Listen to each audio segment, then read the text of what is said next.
So here we are. We're at 5 o'clock on a Sunday, and it's, of course, already dark out because it's mid-November.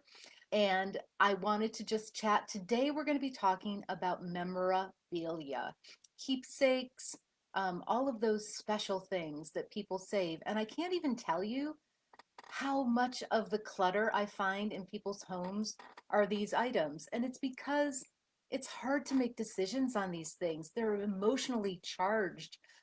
And so often, a lot of them aren't even positively emotionally charged. So we're going to talk a little bit about that. And please, if you have any comments, don't hesitate to pop into the chat. I can see what you're saying. And I also have to ask you, are the acronyms hokey, or are they a good way to kind of latch on and understand? Let me know your feeling about acronyms in the chat. So I have an acronym for how to manage your memorabilia. And I use the word happy, right? Because it's 5 letters and that always works great.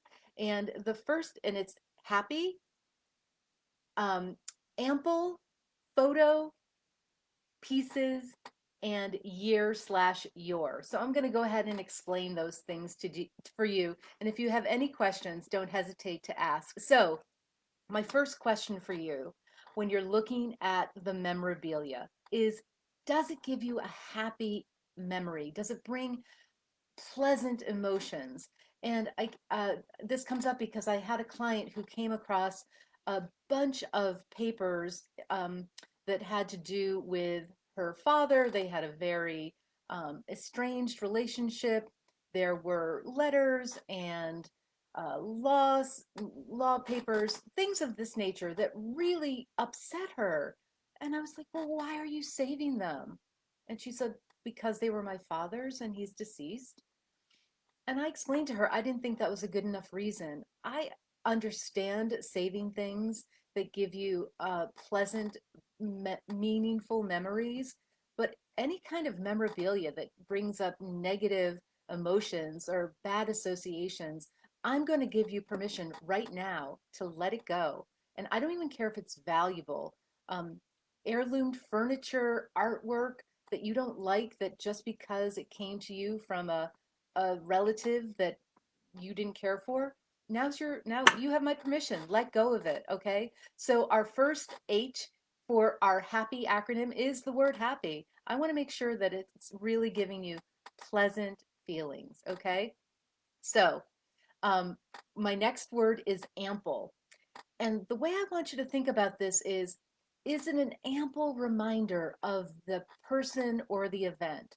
So for instance, if you have gone to, I don't know, a Harvard Yale game, and you have a hat and a scarf and the program and your ticket stub, all of these things from the same game, which item or piece of paper is the best example? Which is the ample? Which is going to really give you an adequate and evocative feeling of that memory? What item is going to be the best example that's going to be ample? Does that make sense?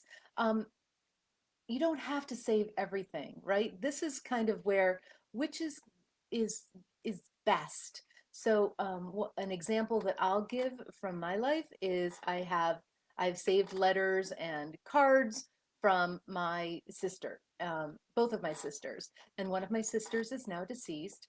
And I was looking through these cards, and the ones where she just wrote her name, Bon, at the end, I'm able to let those go. But the ones that I saved, the few that I saved, were the ones that she wrote a few very personal words about how much she loved me, how proud she was of me, how much joy my daughter brought her. Those were the ones I saved.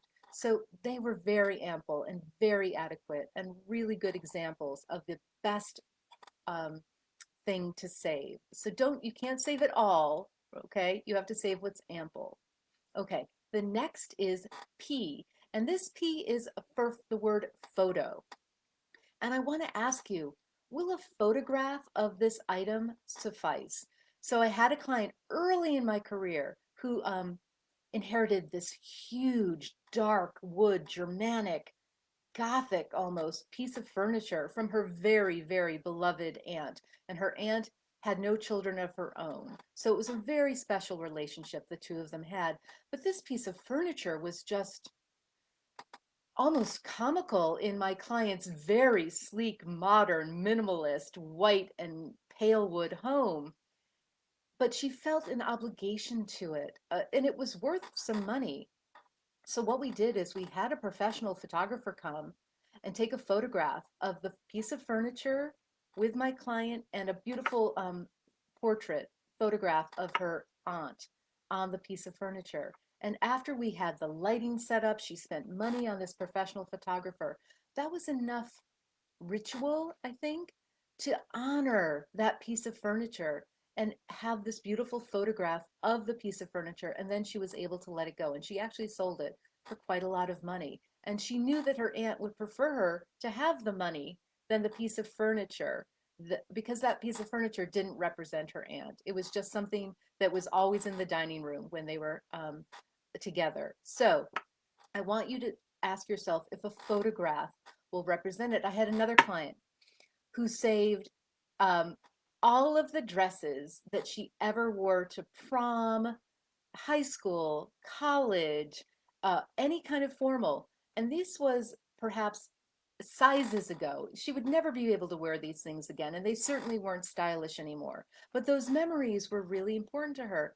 And I said to her, well, don't you have a photograph of you from prom, from the winter formal, from that pageant that you were in? And of course she did. She had lots of photographs. Like, could those photographs suffice? Do you need to hold the actual garments, which were just absolutely filling the space under her bed? Or wouldn't it be better to lighten up and let go of those items? Um, and that's where we came to my next P, which is P for pieces. Would a piece of that be sufficient? So for her, she had the photographs and the jewelry that she wore. And we actually took a photograph, like a flat lay of each prom dress, printed it out, put it in a box with the special like amethyst earrings that went with the purple dress, so that she had that as a representation. So a piece of it was sufficient. For me, the example I gave in my little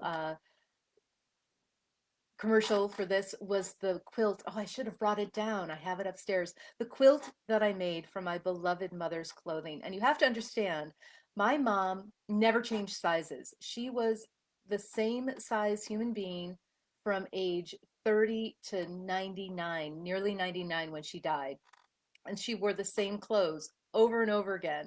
And so it gave me so much joy. When she died, I brought all of those clothes home, and I had somebody here local in Arlington, Virginia, and I'm happy to share that name with you. I'll put that in the chat.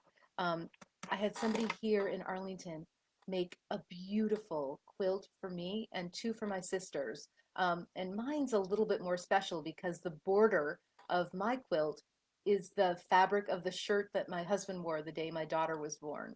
So that's taking what could have just been a suitcase full of clothing and making it really, really meaningful. And it's a quilt that I actually use, I put over me, and I truly feel like it's a hug for my mom. Um, an example one of our big fans, Lola, gave is she's gone through her children's old clothing, her daughter's old clothing, and what she's doing is just saving the really special pieces. And the other ones she's making face masks out of. And I think that's fantastic because she's taking something and making it useful, functional piece of clothing that other people, that she can wear in her family and that other people can wear. So I think that's a fantastic way of repurposing some of these things. Oh, another example, and I give this to my clients all the time. And for those of you who are new here on the chat, we're talking about how to manage your memorabilia, how to make your memorabilia meaningful. And I'm using the acronym HAPPY, and it's happy, ample, photos, pieces, and the last one is why for years. But another example for pieces is I find so many of my clients have inherited beautiful sets of china from parents, great grandparents, and of course, decades, generations ago, this china was very meaningful. Your wedding china had a lot of meaning, but nobody, I'm sorry, but so few of my clients are ever using this china. We just don't, people don't entertain like that. And of course, now during COVID, nobody's entertaining, nor should you. Um, but I'm finding that they feel very hesitant to get rid of this china. And of course, it doesn't have a whole lot of value on the resale market. So they're not quite sure what to do with it. So I'm always encouraging them just to save a few pieces, save the teapot and cups and saucers to have tea for two, or save a few of the serving dishes and use them for a fruit bowl, or even like the dish that you throw your keys in as you walk in.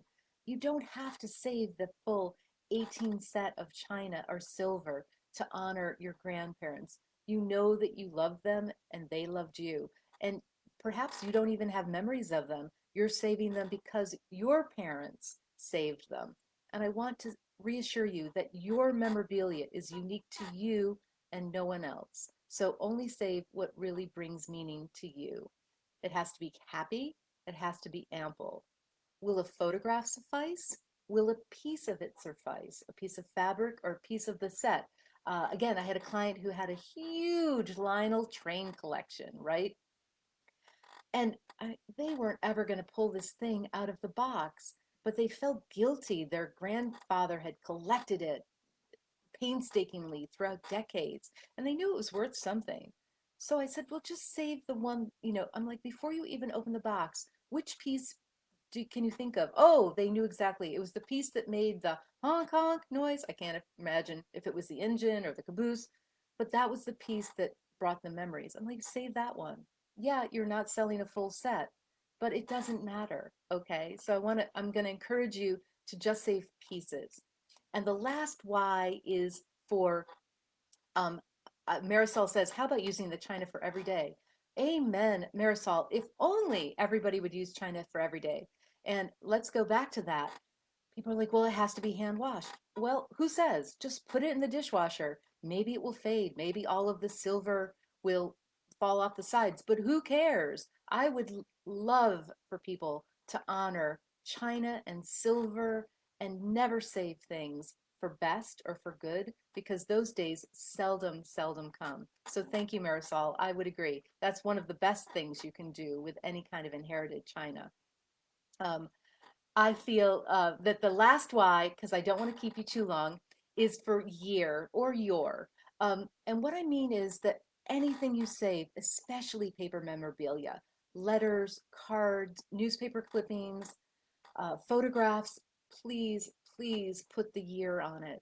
And again, with three-dimensional things, maybe you're saving this special teal stapler, but why?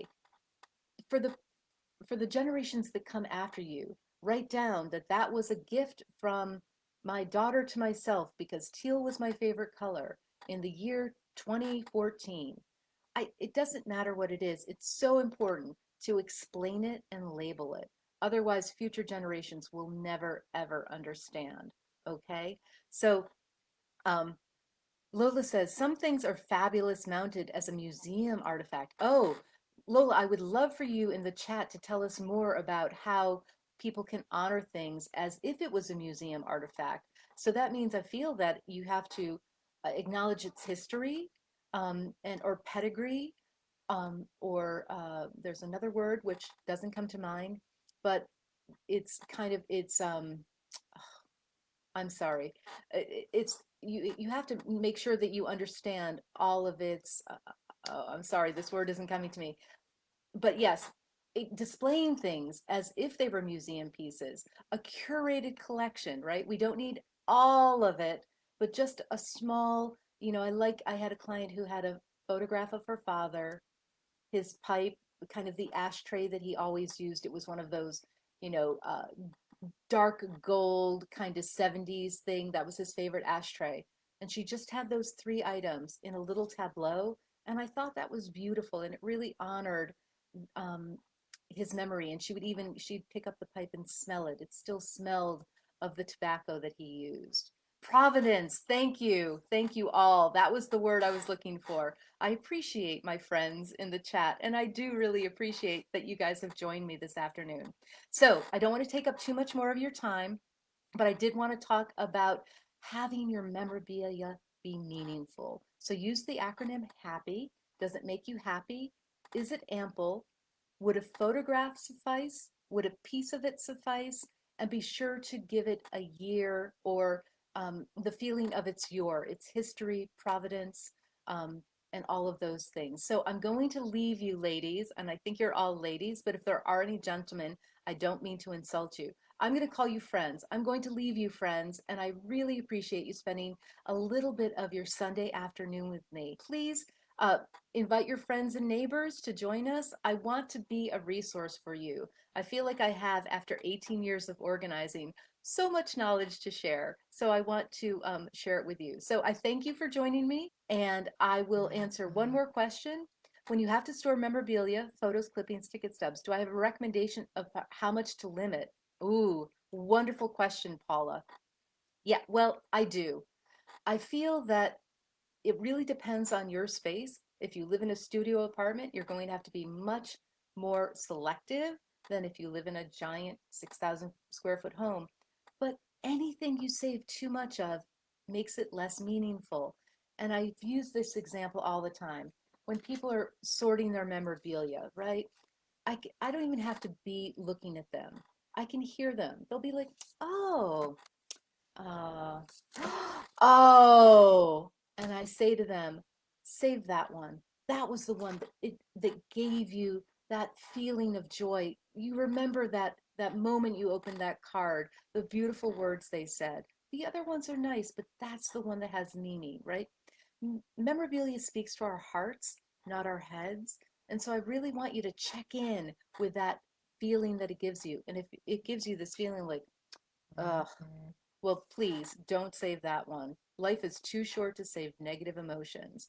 So I think I'm hoping that would explain. And I love, oh yes, and using an acid-free box. I did want to mention that Julie asked me in the chat about saving children's special clothing. I think she was talking about like a christening gown. And for something like that, I do want you to save it in an archival box with archival tissue. Don't fold it. Fabric is very, very delicate, especially if saved over generations or decades. So use archival tissue and a bit of those silica packets to absorb any extra moisture.